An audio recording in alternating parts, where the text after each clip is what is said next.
and it was broken here, it was retested, you had a nice beautiful signal here, and you could have sold from that point over there. And this is the power of these institutional levels. This is how you plot the institutional levels on a Nasdaq. And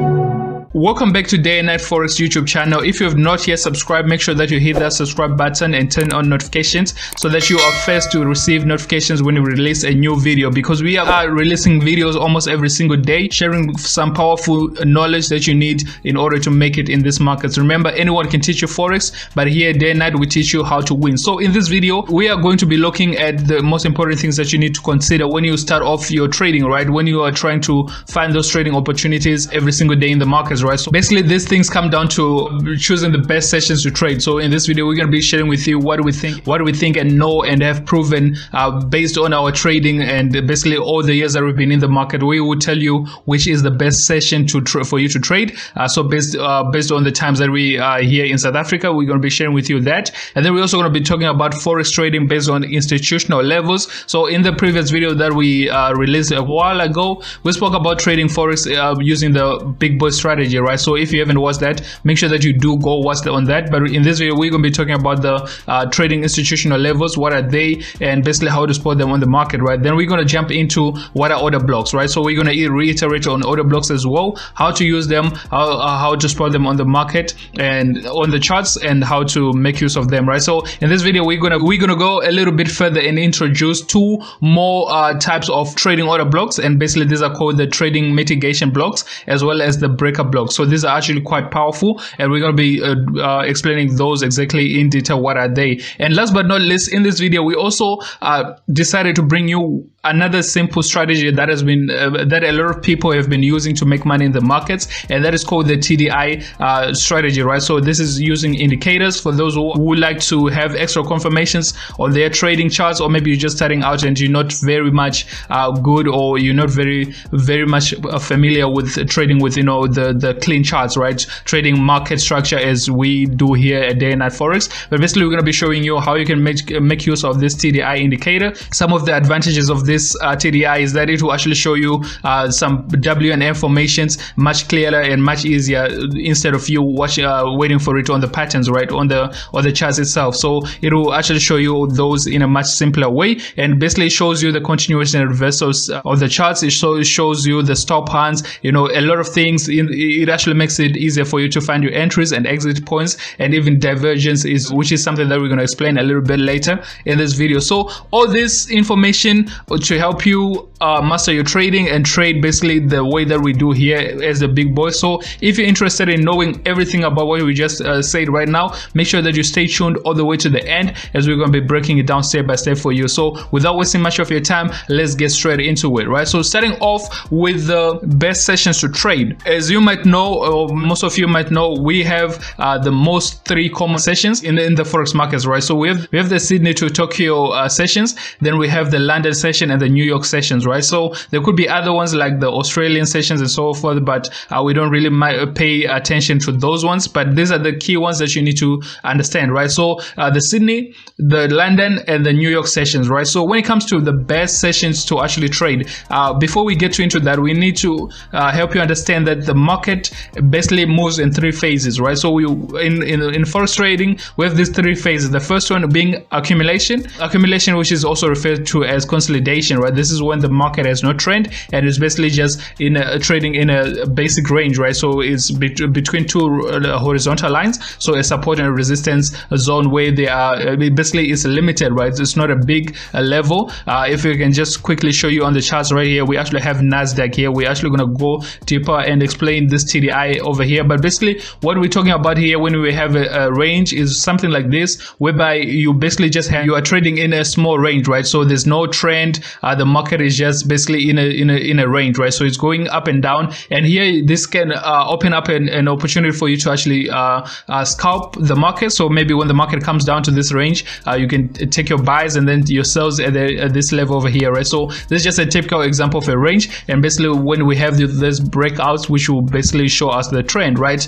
So that is what we refer to as to the consolidation or accumulation phase, right? So after that we have what we call the stop hunts and manipulation. Now basically during this session, this phase of the market, forex market, this is when the big boys are trying to take your money. They try to take you out of your trades, and they're trying to manipulate your trades so that you can think that the market is actually going in the opposite direction to what you are anticipating, right? And then they will take you out before the market is even going in your direction, right? So this usually happens with Nasdaq, right? Especially at 3:30 when the New York session opens, and basically there's just a lot of movements, and usually Nasdaq would actually go in the opposite direction to the actual direction where the market is going, right? So maybe you had entered your buy trade, maybe you entered your buy trade after a signal that you have seen over there, and then the market will basically come and wick it before you going in the direction of your trade, right? So usually, I mean, if you're just looking at this, if you understand price action over here, you can see that we had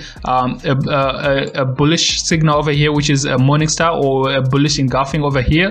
So basically this will be a signal for somebody to enter a trade, right? So in this case, they would maybe enter their trade over there and then set their stop loss just below the candle, right? And in this case, as you can see, that could have been almost hit over here, maybe due to spread, depending on the broker that they were using, right? But eventually you can see that the direction was actually correct, but then they got taken out by these wicks over here. So this is something that we refer to as manipulation, and it usually happens in the London session, right? So we're still trying to get to the point where we explain which session is the best and why, right? So and after the accumulation, we have manipulation, and then the best session to trade will be the ones where you find the trend, right? So after accumulation with the manipulation, then we have the trending phase, right? So this is the phase that we want to hop on the markets. This is when we actually want to look for trading opportunities and go with the trend, right? So remember, the trend is your friend. So this is when we are looking for opportunities to actually go with the trend and trade whichever side the market is actually going. Okay, so if you can visually explain this for you right now, as you can see over here, we have this time in South Africa. So this is the South African time, which is basically GMT +2. So depending on where you are watching this video, you have to convert that time or search up on Google what time these sessions open in your country, right? But basically in South Africa, these are the times when these sessions will open, right? So as you can see in the morning, this phase right here, which is around from 1 a.m. until around 8 a.m. South African time, this is when we are looking at it. This is when we are expecting the market to be in the accumulation or the consolidation way. The market is just ranging, right? It's not giving us an actual direction, and here you can do some scalping, but anyways, it's early in the morning. This is the time that you could be sleeping and just waiting for the market to actually open, right? For these sessions over here to open, right? So now when it comes to 10 a.m., as you can see over here, we now have a London session opening over there. This is the time that we're now looking to actually start trading. But with our experience, we've noticed that during this session over here, this is when a lot of manipulation happens, and the markets, they're trying to take you out of your trades before they actually go in the actual direction, right? So this is why we prefer to trade starting from 2 p.m. over here or 3 p.m. over here in the afternoon when the New York session opens. And basically this is the best time to trade. Why? Because this is when the London and the New York session are overlapping, right? So these are the best times to trade because this is when there's a lot of money in the markets, right? Remember, most of the biggest banks and the biggest companies that are being traded on the markets that we're trading, especially the Nasdaq, they are all based in the USA or maybe some in the UK, right, in London, right? So this is when they are actually actively trading on the markets, and this is when the big banks, the investors, they are moving their cash during these times, right? So this is the best time for you to actually trade because there will be a lot of liquidity in the markets, and when there's a lot of liquidity in the market, there are more opportunities or potentials for you to actually pick pick up some good trades, right? So this is why we say trading during these times is actually the best thing that you can do,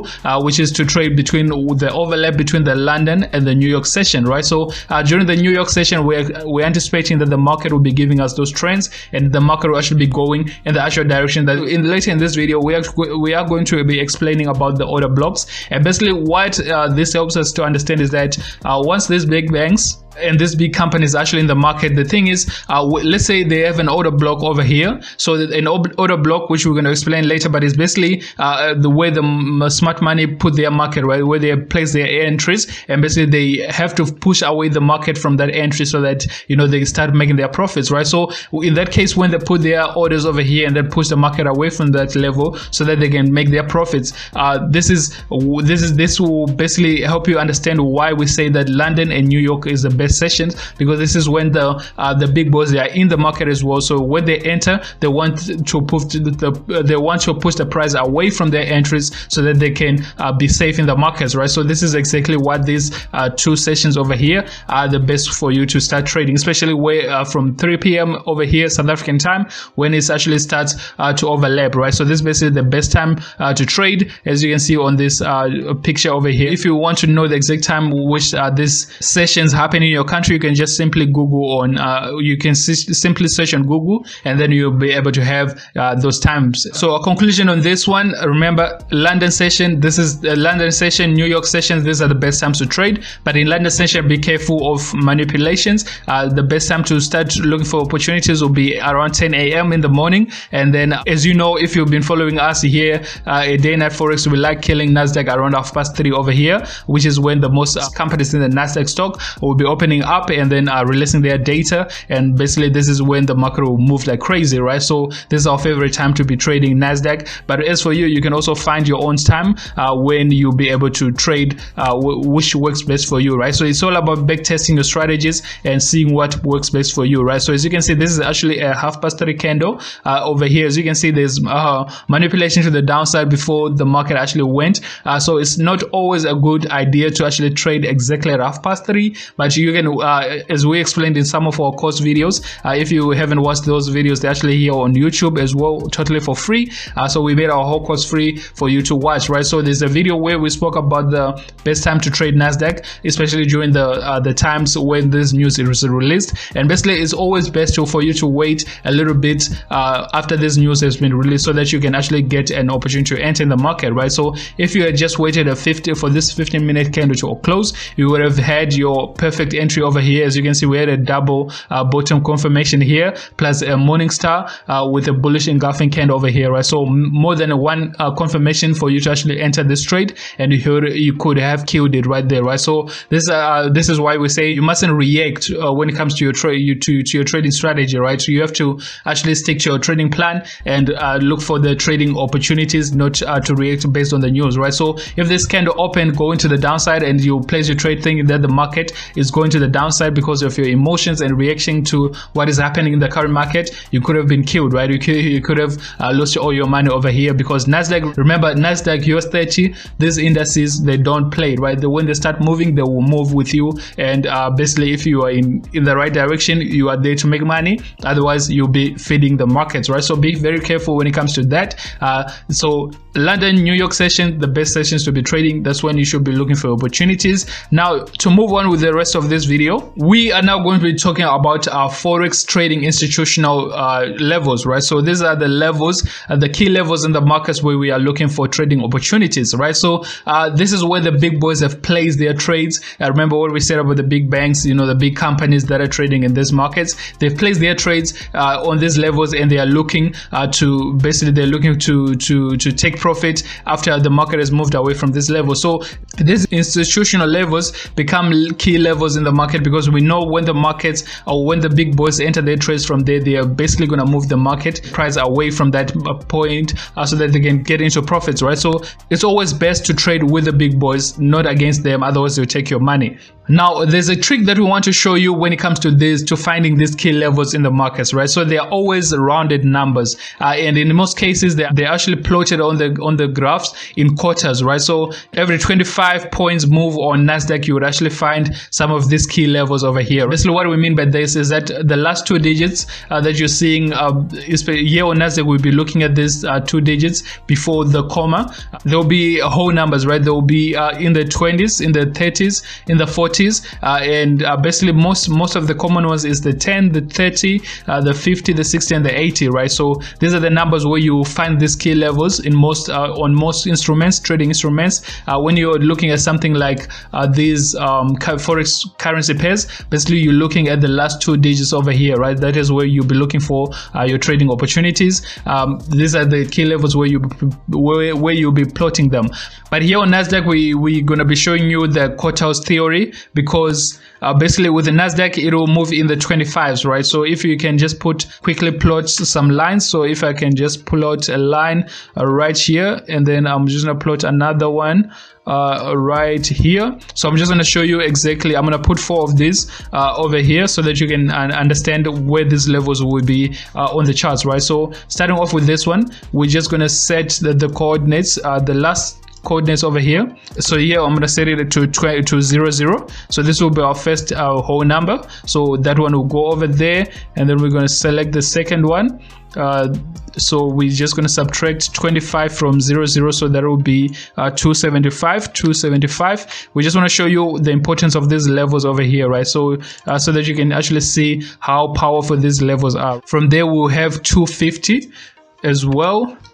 So that will be minus 25 from that level, and then here we're gonna have again 275. So we're just gonna subtract to 275, and then basically we have our levels over here, right? So basically the higher the time frame is, you actually use 10 times more the 25, right? So instead of just 25, you're gonna be using 250 so that you can actually see the higher time frame. But right now we're just gonna be using the 1 minute time frame or the 5 minute time frame, so that you can understand or see how important these levels are, right? So when you calculate in the 25s when it comes to Nasdaq, right? So as you can see over here, I'm just going to lock on my drawings so that we can in the zone that we just marked over here, and you're going to see that every time the price comes to these levels, it's actually respecting these levels, because this is the institutional levels, right? So as you can see, we didn't even plot any support or resistance level, but as you can see right here, this level has been respected just because we plotted this level at a 25 whole number, and it was broken here, it was retested, you had a nice beautiful signal here, and you could have sold from that point over there, right? So as you can see, this is the power of these institutional levels. This is how you plot the institutional levels on Nasdaq, and as we said, for other instruments or for other forex pairs, is basically the last 2 digits after the point, basically the very first last 2 digits over here. You make sure those are either a 10, it's ending at a 10, it's a 30, it's a 60, it's an 80. Those will be your whole numbers. For Nasdaq, the best that we have found are the quartiles, which are basically the 25s, the 0, 25, 50, 75, and then again 0, right? So those are the levels where you'll be looking for potential buys. As you can see right now, the market just came to this point over here, and it just gave us a morning star, so we could be looking for an opportunity to actually sell, to actually buy over here, and then our stop loss just below that level, right? Because we're not expecting the market to break it. And then as for our take profit, you could aim for the next level where the market tried to break or resist, or it was supported, right? So in this case, it will be this level over here, and as you can see, this will be our trade over here, a quick 1:2 risk to reward ratio over there. And basically this is how you draw your institutional levels, and this is basically what we mean by institutional levels, right? So this is how the institutional levels work. This is how we plot our institutional levels on Nasdaq, and then on forex pairs, as we said, you look at the last 2 digits, right? So these are the best levels where you can set your pending orders, and you have to pay attention to how the candlesticks are reacting to these levels, right? So as you can see right here, we had some dojis that are forming over here because it's a key level, right? So the big boys are trying to keep the price above that line or below that line. So basically you have to pay attention to how these candles are reacting to these levels, because it will actually give you clues and basically confirmation that you're actually looking at a very important level in the market, right? So that is what makes it an institutional level, because this is where the big boys are trying to keep their orders at.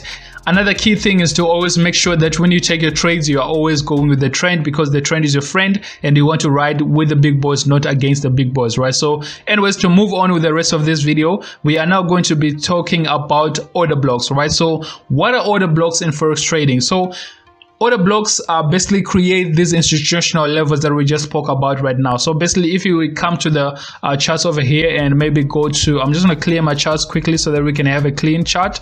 Let's go to 15-minute chart so that we can just have some order blocks. So we can just take a look at some order blocks over here. So if you have watched our previous video, we explained the order block types that we have in this market, right? So the first one is basically the last candle before the push that goes to break out of the trend, right? So if we were in an uptrend, let's say we're making higher highs and higher lows, higher highs and higher lows, higher highs. Basically, the candle that we'll be looking at will be the last bearish candle in this case, right? So this last bearish candle that will be here before the push that goes up to break this previous high over here, making a new high.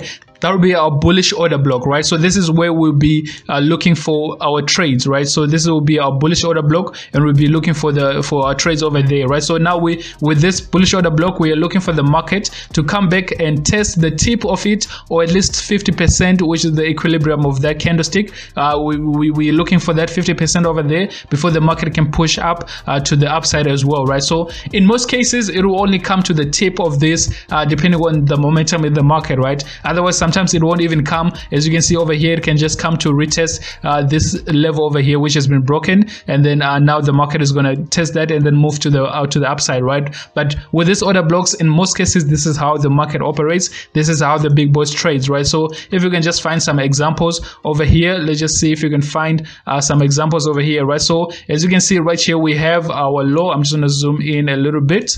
This is actually to the downside, right? So to the downside is basically the opposite of what we just plotted right now for the upside. If we go into the downside, we're looking, this is a bearish trend that we have over here. We're basically looking at the last bullish candle. So the last bullish candle before the move that broke the lower low, making a new lower low, right? So this is the level that we're looking at, that we'll be looking at to get our entry before the market can continue to the downside, right? So with this example that we're about to show you right now, that I just plotted over here, this is exactly what is happening, right? So as you can see, this is a lower low, right? The market is in a downtrend, as we can see right now. This is a lower low that we have there, and then we have a lower high that came all the way here, and then we had the break of this low, creating a new lower low that happened over here, right? And now if you can see that the last bullish candle, as we said, if you're looking for a bearish order block, where you're looking at the last bullish candle over here, and this will be our last bullish candle over here, right? So if as you can see over here, we drew it from the tip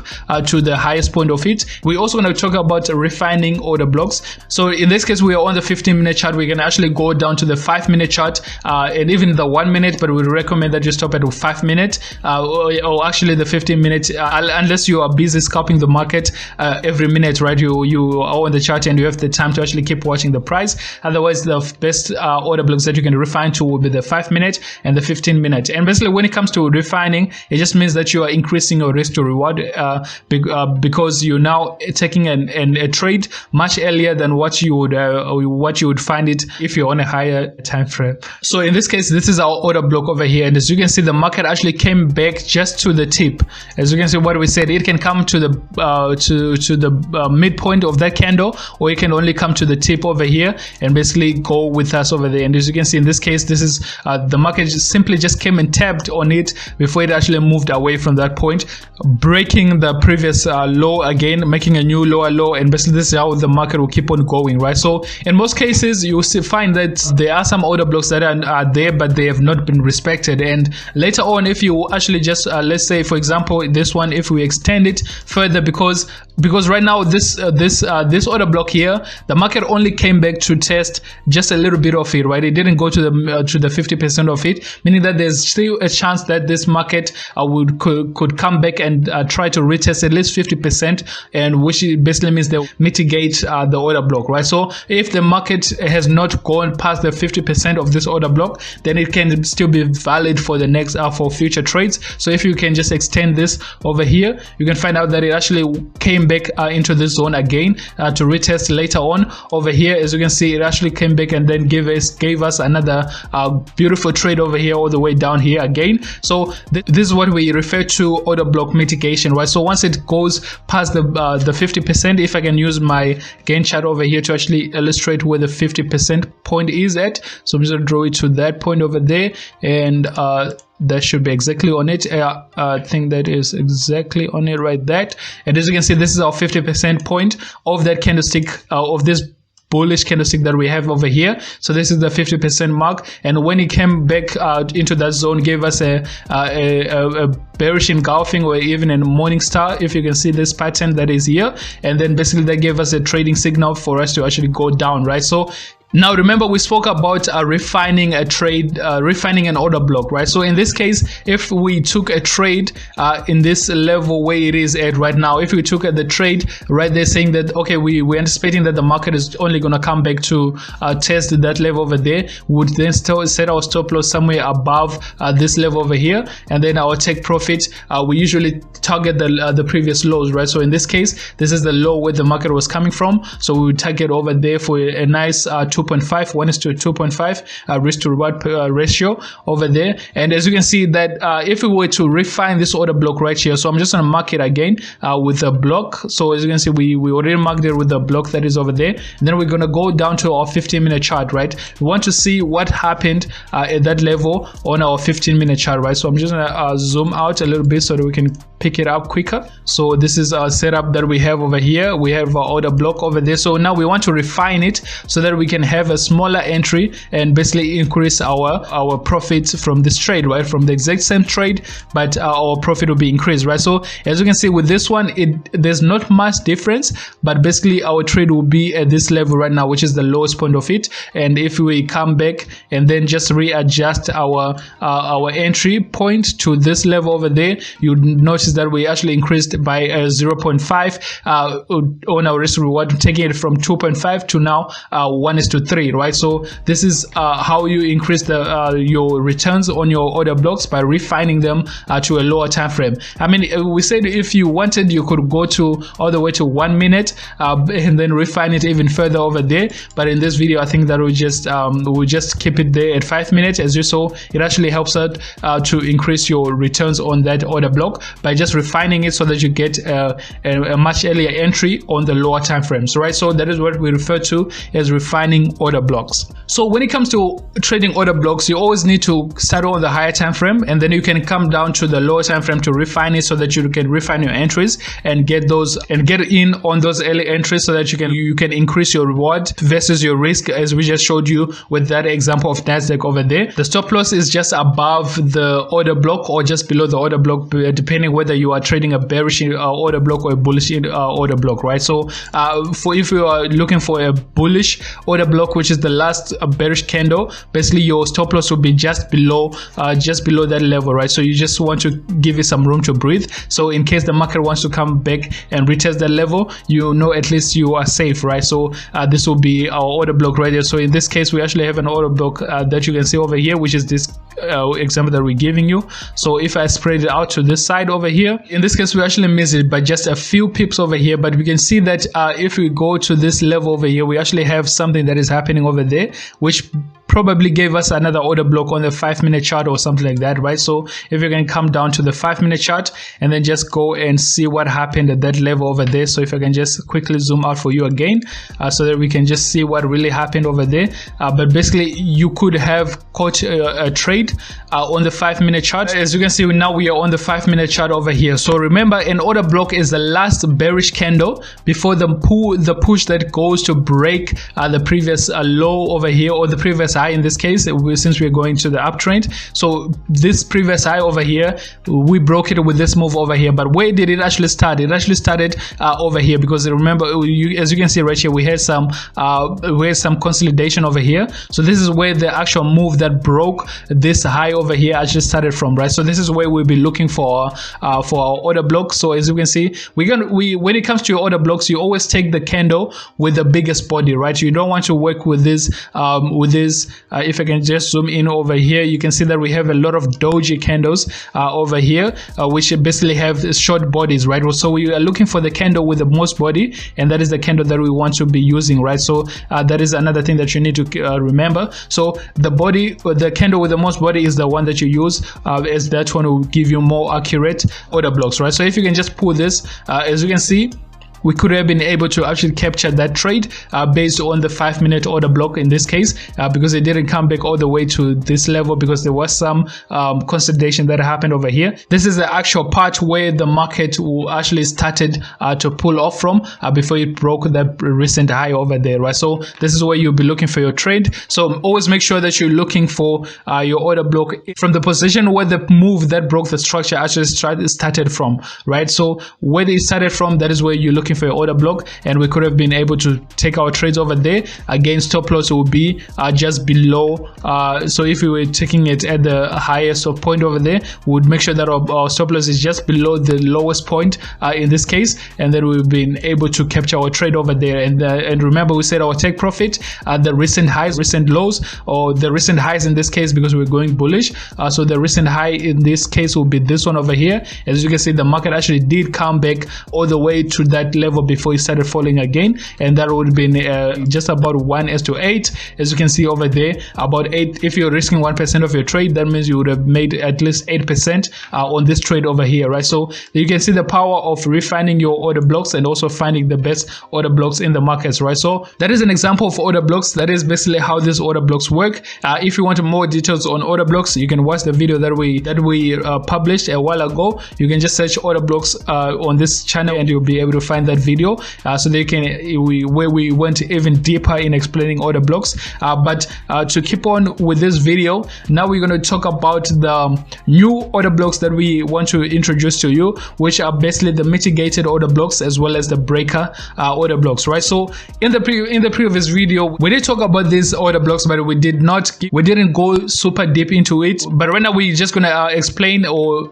clarify a little bit more on these types of order blocks, right? So breaker order block as well as the mitigation order block, right? So what exactly are those types of order blocks? So starting off with the mitigation order block, let me see if I can find one for you over here. So right now we have a clean example of the mitigation order block over here, right? So let me quickly explain exactly what we refer to as to what we mean by mitigation order block, right? So when the market is in a trend like what we're seeing over here, so we have a higher high, a higher low, and then the market broke right there to make a new high, and then a lower, and then the market keeps on going in the uptrend, right? Like that, right? So I'm just gonna quickly delete these things so that I can quickly illustrate where these order blocks are, right? A mitigation order block, this one will actually go with the trend that you are going, right? So in this case, we are in an uptrend, and then it will be the last bullish candle over here.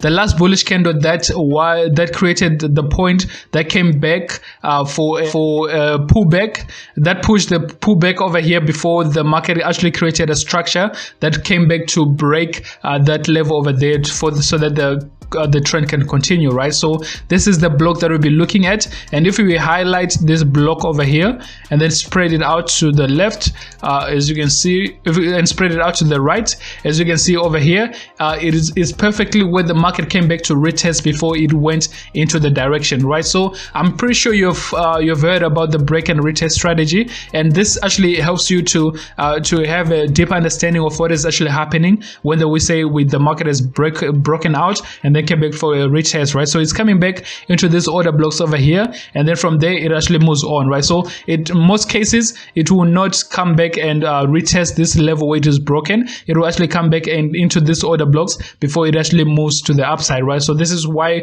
we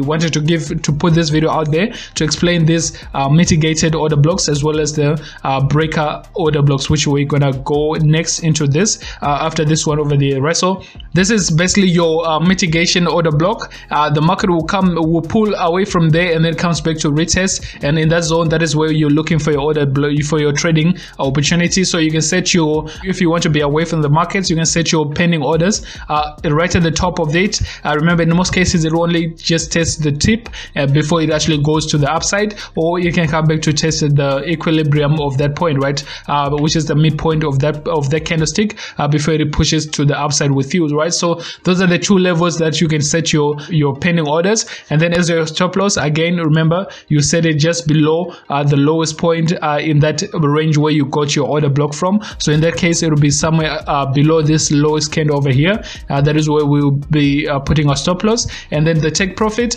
will be on the recent high over there, since we're going to the in the bullish market. So the recent high is where your first take profit will be. Remember, here day and night we actually prefer to trail our stop losses so that we can capture the whole move in most cases. And in this example over here, you would have been able to capture the whole move if you were using your trailing stop loss instead of a take profit. So that is an example of a mitigated order block. Remember, it's going with the trend. So oppositely, if we were actually in a downtrend, if I can find a downtrend example over here, so let's see if we have actually a candle over there. So right now I just scrolled a little bit further, so we just got a buy opportunity over there using this strategy, and now we are going here, and I'm already seeing another opportunity that we could have been able to capture over there, right? So remember, now we are in a downtrend, so we are looking to the downside, right? So the market is in a downtrend over here, as you can see. So our bearish mitigation order block would be the last bearish candle over here, which led to a move that did a pullback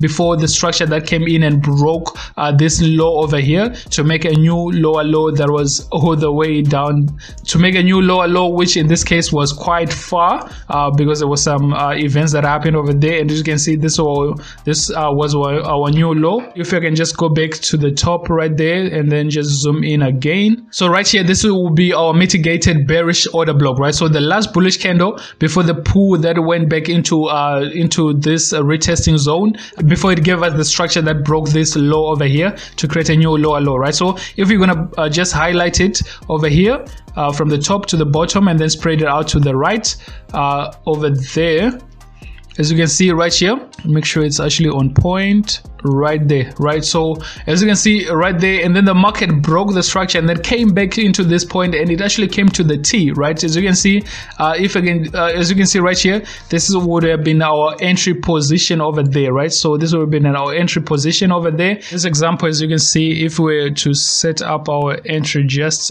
at this point over here, which would be at the lowest point of our bearish breakup block over here. So as you can see now, the trading, our stop loss will be just above this this range over here. But in most cases, to keep it much safer, you would want to put it above this level over here, which you would find on the higher time frame, right? So if I'm going to set my stop loss over there, but in this case, as you can see, all you had to do was to put your stop loss just in this zone over here, right? So I'm just going to mark this zone so that you can see it clearly. Right there. So this is where we found our order block, right? So this is where we found our order block, and we put our stop loss just over there, right? So I'm just gonna put it right at this point over there. Now, as for our take profit point, remember what we said, the previous lower low, because we are looking for the market to actually continue the trend, meaning it is going to break past this low, making a new lower low, and that gives you an opportunity to keep holding, right? So Remember what we spoke about, the trailing of your take profit. You can either use a trailing stop loss, or you can also set your take profit at this level over here, meaning that when the market actually gets to that point, then it's going to take you out, right? So if you're going to keep your take profit at that level, that would have given us 1:6 for our risk to reward ratio, which would have been a good trade over there as well, right? So this is basically the explanation that we have for you when it comes to our mitigation order blocks, as well as the mitigation bearish order block, as well as the mitigation bullish order block, right? So this is an example that we've given you. So we had the example of a mitigation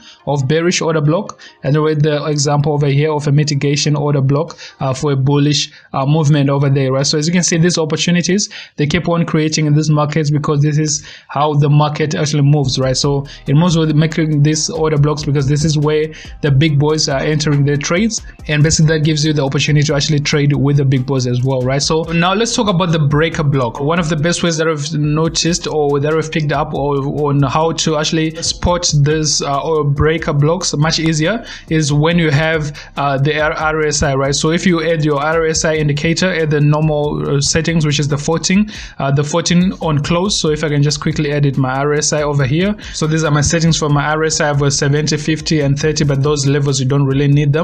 And then the length is set to 14 close, so it doesn't matter whether you're on TradingView, you're on MetaTrader 4 or 5, still the same settings, right? So one of the best ways, as you can see, is actually to use divergence, right? So by divergence, it simply means that your RSI will be showing a different thing to your indicators, or to your market price, to the chart, what the chart is saying, right? So it's basically saying the opposite. So as you can see right here, we actually have equals over here, but here we are having a downtrend, right? So which can signal that there's something that is about to happen over here, because we don't have agreement, right? So as you can see, once again here, we're going downtrend, but here we are going uptrend, right? So this one is actually going uptrend over here, but this is going downtrend, right? So that is what we refer to as divergence, and basically we go with the direction which the RSI is showing us, which is bullish in this case. So the market is still going down, but we are anticipating that there will be a bullish move in the next coming few minutes, right? So that is exactly what we use to help us find these breaker blocks, right? So a breaker block, which is what I highlighted over here, is a last bullish candle before a move that came down to break the previous low that is here, meaning that basically the continuation is going on for the trend, but basically it's sort of a fake out, right? It's sort of a fake continuation over here, because then the market actually comes back and break past this point over here, the recent lower high that has been made over here, because we're in a downtrend. So we have our lower high, and then our lower lows over here, right? So it creates a new lower low, but then after that, instead of going to create a new lower high before it continues in the downtrend, it actually breaks this previous lower high, making a new high over here. Now this is actually showing us that we are now anticipating an uptrend over there, right? So once it makes that lower high over there, we're now anticipating that the market will come back and retest this zone over there, which is our breaker block. So the breaker block will be the last bullish candle if you are in an uptrend, and then it will be the last bearish candle if you are in a downtrend, right? So in this case, that will be our order block over there, and then we pull it out to the right, we extend it to the right, and then as we can see, the market came back to retest it over there. And once again, already know our entry points are either right there at the top of the order block or in the middle of the order block, and then our stop loss will be just below the zone where we got our order block from, right? So we got it from this zone over here, so that is where we are going to set our stop loss at, and then I'll take profit at the previous high over there. So that is where we are going to take our profit at, which is right over there. So we're just gonna go and see if it actually went to take our take profit over there. As you can see, it did eventually go there, but we got stopped out over here after it hit this order block that is over here, right? So you always need to, so the best idea that we can give you, the best advice that we can give you, is to always draw out all your order blocks wherever you see them, so that you can actually anticipate that something will happen when the market reaches to that level. So as you can see, in this case, there was an order block over there, and the market came back to pull back into that zone, and then it continued to the downside, right? So in this case, this would have been your take profit point, because you have seen that there's another order block here, and we also have another one over here. But remember what we said, we always want to make use of order blocks that have body, the most body possible, right? So we wouldn't want to make use of the doji as our order block. So basically that is the explanation that we have for you, or that is what we wanted to show you when it comes to the breaker block as well as the mitigation order block. And this is the order blocks types that we wanted to explain for you in detail, so that you can actually make use of them and increases your chances of making money in this market. So as you can see, it's something that works. It's something that you can back test on your charts and then see how many times it will work for you, and if it is something that you can add on to your strategy or actually build a strategy out of it, right? So back testing is always key, guys, because it will actually help you visualize it even more, so that you get used to seeing it on the charts, and it becomes easier for you to pick it up, much easier than when you're just starting out, right? So back testing is very, very key. So as you can see, I'm just gonna clear my charts once again as we move on to the last but not least part of this video, which is the TDI strategy, right? So remember, we promised to help you understand this strategy even further, right? So this strategy over here, the TDI, is made up of different indicators. We have moving averages, we have the Bollinger Bands, we have the RSI inside here as well. So this is why we say this will help you pick up the W formations much easier, the M formations much easier. As you can see already here we have an M formation over here, which is much easier to spot than here on the charts. Here on the charts, it is there. As you can see, this is one of our type of the 3 M's that we have. So remember the 3 types M's that we have. Let me just quickly plot it much neatly here. Remember, with the 3 types of M's, we have our first M, which goes like this. So we have a high over there, and then we have an equal high, right? So this is the one type, and then and then the other type that we have one that has a higher high. So if we go this one that we have on the charts, so it looks like this, and then the second leg is a bit higher than the first one, and then it pushes down, right? So this is the M that we have. And then our third M, for those who are not familiar with our course videos, this is something that we also explained in the course, so you can go watch those videos if you want further explanation on these types of M's and W formations. But basically, these are the 3 types of M's that we have when it comes to the charts, when it comes to forex trading. So this will be your third M type, and this is the second type, and this is exactly what we're seeing on the chart over there, right? So it'll be not much easier for you to notice if you know the TDI indicator. As you can see over here, it is well illustrated. It is much easier to see on the charts, as well as the W formation that I can see over here. If you can see a W formation over there, I think it will be perfectly visible if I zoom out a little bit, so that you can see that it's actually a W formation. Again, on the chart, it's not very much clearer. There's also the second type of W that we have. So remember, for the W's, it's just the inverse of this. So the second W that we have is that we have a first leg that is higher than the second leg. So the second leg is a bit lower, and that is what we have over here. So making our confirming that we actually have a W pattern, right? So this is what the TDI indicator will basically help you to spot in the market, right? So it is something that you can use on its own, but it's always best to understand the price action, what is going on the charts. So you need to understand your support and resistance levels. You need to understand the trend. So if you can trade, if you understand what trend the market is in right now, whether it's consolidating, is in an uptrend, is in a downtrend, then it will be easier for you to understand how to use this TDI, and it will be something that will be helpful for you. So like for instance, in this example, if you saw a W formation on the TDI and it's close to the upper range, to the upper Bollinger Band over there, confirming that we are oversold, because as you can see, this level over here that is marked over here, which is 68, is actually oversold. Is one of the levels that shows us the market is oversold. In that case, you would be anticipating that you're actually going in the downtrend, and you'd be able to pick up this pattern that we're seeing over here, which is a bearish engulfing.